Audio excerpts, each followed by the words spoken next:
প্ৰতিযোগিতালৈ আপোনাক স্বাগতম। আজি আমি শিকিম GST কেনেকৈ কেনসেল কৰিব পাৰি।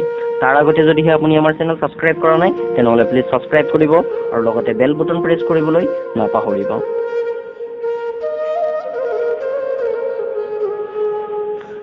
আমি প্ৰথমতে সাৰ্ভিসত গলো, সাৰ্ভিসত গৈ পিনি এপ্লিকেশন ফৰ কেনসেলেশন অফ ৰেজিষ্ট্ৰেশ্যন তাত ক্লিক কৰিলো। ক্লিক কৰাৰ পিছত আমাক বেসিক ডিটেইলছ ফিল আপ কৰিবলগীয়া হৈছে।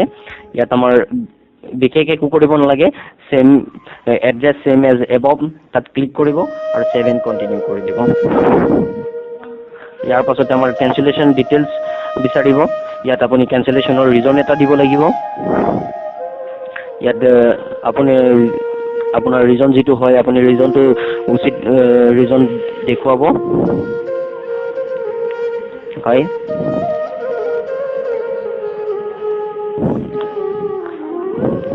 লগতে আপুনি কেনসেলেশনৰ ডেট কেতিয়াৰ পৰা আপুনি ৰেজিষ্ট্ৰেশ্যনটো কেনসেল কৰিব লাগে ডেটটো সিলেক্ট কৰিব। তাৰপিছত আপুনি তললৈ আহক আৰু সেভ এণ্ড কন্টিনিউ কৰি দিয়ক।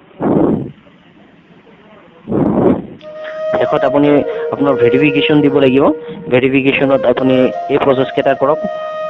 হয়, অথৰাইজ সিগনেটাৰী সিলেক্ট কৰিব আৰু তাৰ লগে লগে আপুনি প্লেচটো লিখিব ক'ৰ পৰা আপুনি এপ্লাই কৰিছে।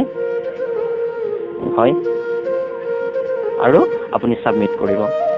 আপুনি সাবমিট দুটা মেথডত কৰিব পাৰে, DSC আৰু EVC। মই যেহেতু EVCত কৰিম, EVC ক্লিক কৰিছো। ইয়াৰ লগে লগে মোৰ মোবাইলত আৰু মোৰ ইমেইলত OTP আহি গৈছে। মই OTPটো ইয়াত পুট কৰিম।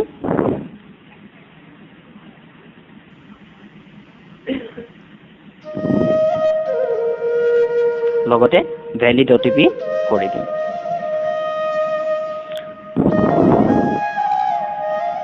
ধন্যবাদ।